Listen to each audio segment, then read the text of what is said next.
Hello everyone. Vidya academy के YouTube channel में आप सभी का स्वागत है। इस वीडियो के माध्यम से हम लोग क्लास 10th के भारती भवन का जो बुक है और बायोलॉजी जो सब्जेक्ट है उस सब्जेक्ट से आप लोगों का हम ऑब्जेक्टिव कराने जा रहे हैं। इस ऑब्जेक्टिव को आप लोग कर लीजिएगा। तो सबसे पहले हम लोग देखते हैं कौन कौन से आपके क्लास में चैप्टर है। तो सबसे पहला आपका जो क्लास 10th बायोलॉजी में जो पहला चैप्टर भारती भवन की बुक में जो बनाया गया हुआ है आपका जैव प्रक्रम। पहला क्या है तो जैव प्रक्रम और पोषण, दूसरा है श्वसन, तीसरा है परिवहन, चौथा है उत्सर्जन, पांचवा है नियंत्रण और समन्वय, छठा है जनन, सातवां है अनुवांशिकता तथा जैव विकास और 8 नंबर जो चैप्टर है हमारा पर्यावरण। तो बारी बारी से हम सारे चैप्टर का ऑब्जेक्टिव हम लोग देखने जा रहे हैं। यह पार्ट 1 रहेगा। हम लोग 4th चैप्टर तक यानी उत्सर्जन तक ही हम लोग चैप्टर का इससे ऑब्जेक्टिव हम लोग करेंगे। तो सबसे पहले हम लोग सबसे पहला चैप्टर का हम लोग ऑब्जेक्टिव स्टार्ट करते हैं। तो सबसे पहला आपका प्रश्न है, वैसे पौधों जो पोषण के लिए सरी गरी चीज़ों पर आश्रित रहते हैं वे क्या कहलाते हैं। तो अभी हम समझने की कोशिश करेंगे कि वैसा पौधा जो सरी गली चीज़ों से अपना भोजन प्राप्त करता है, इस प्रकार के पौधों को हम लोग मृतजीवी कहते हैं। आप याद कर लीजिएगा, इसका आंसर मृतजीवी होगा।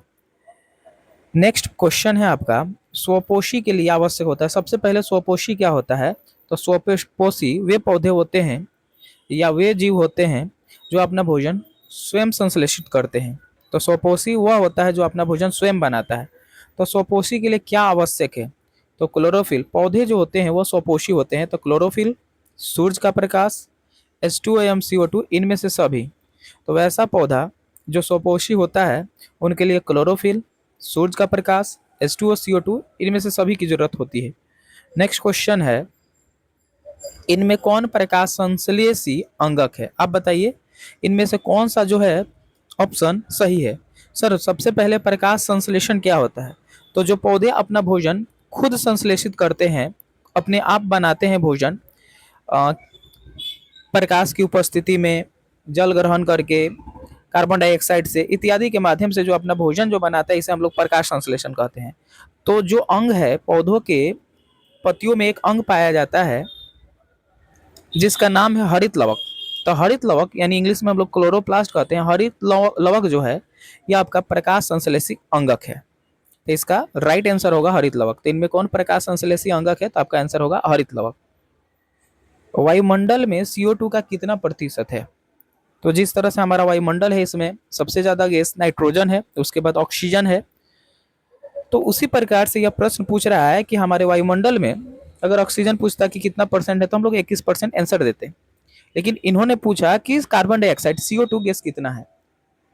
तो हमारे वायुमंडल में जो CO2 गैस है, सॉरी, हमारे वायुमंडल में जो CO2 गैस है इसका प्रतिशत है 0.03%। इसका राइट आंसर हो जाएगा 0.03%। वायुमंडल में CO2 का प्रतिशत 0.03%। नेक्स्ट, प्रकाश संश्लेषण प्रक्रम में निम्नलिखित में क्या नहीं होता है। तो जो प्रकाश संश्लेषण जो होता है, सबसे पहले हम लोग जानेंगे प्रकाश संश्लेषण क्या है। तो जिस माध्यम से पेड़ पौधे अपना भोजन तैयार करते हैं यह आपका प्रकाश संश्लेषण है। और इसके पहले वाला प्रश्न में आप देखे थे कि प्रकाश संश्लेषक अंगक कौन था तो हरित लवक, क्लोरोफिल। तो सर प्रकाश संश्लेषण जो प्रक्रम होता है उसमें से क्या नहीं होता है, यहाँ पे दिया है क्या नहीं होता है। तो आप समझिए कि प्रकाश संश्लेषण प्रक्रम में CO2 का मुक्त होना, ऑक्सीजन का मुक्त होना। तो सर यहाँ पे राइट आंसर हो जाएगा CO2 का मुक्त होना यह नहीं होता है। हम लोग CO2 मुक्त करते हैं, जब हम लोग सांस लेते हैं तो हम लोग CO2 रिलीज करते हैं।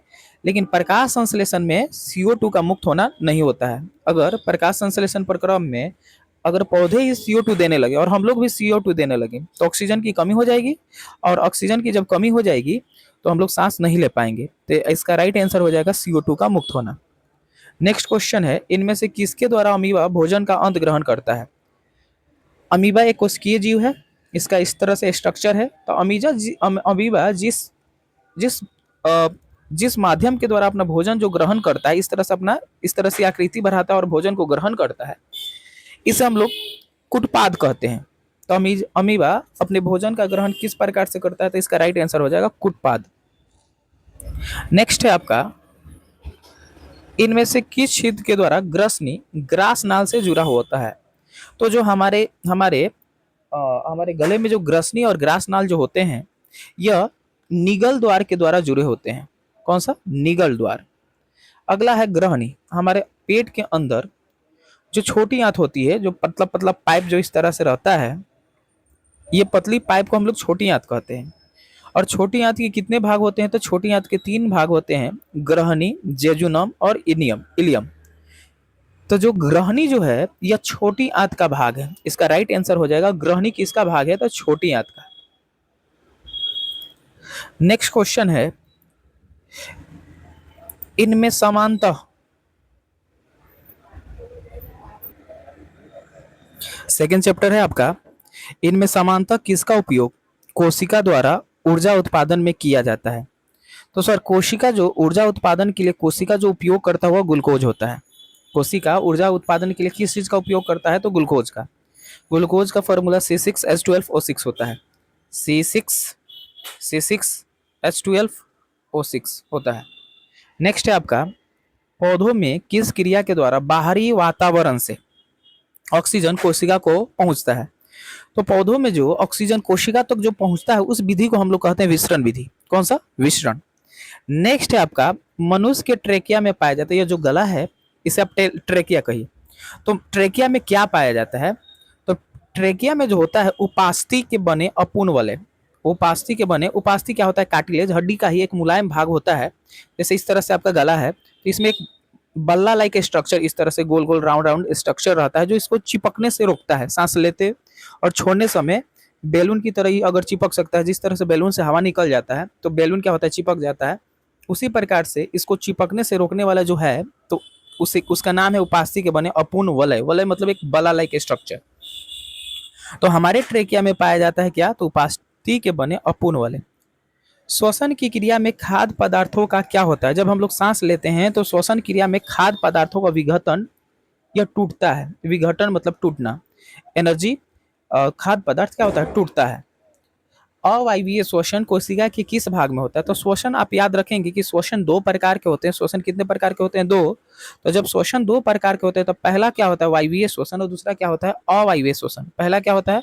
वायवीय, और दूसरा क्या होता है? अवायवीय।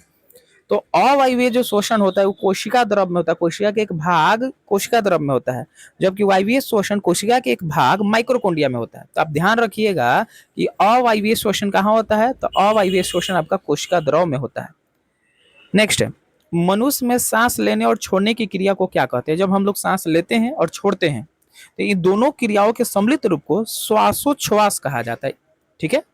नेक्स्ट है, आणविक ऑक्सीजन के उपलब्ध नहीं होने पर पायरुवेट का परिवर्तन जंतु में किस यौगिक में होता है? जब हम लोग सांस लेते हैं तो ऑक्सीजन की उपलब्धता अगर ठीक से नहीं हो तो पायरुवेट टूट जाता है। क्या चीज में? तो पायरुवेट लैक्टिक अम्ल में टूट जाता है, जिससे हमारे पैरों में ऐंठन, चलने में दिक्कत इत्यादि होने लगता है। तो आपका आंसर होगा लैक्टिक अम्ल। पौधों में गैसों के आदान प्रदान के लिए रहता है, तो पौधों में गैसों के आदान प्रदान के लिए रंध्र रहता है। ये जो पत्ता है तो इसमें एक छोटा छोटा छिद्र रहता है, इसी का नाम क्या है? रंध्र। तो पौधों में गैसों के आदान प्रदान के लिए क्या रहता है? तो रंध्र रहता है।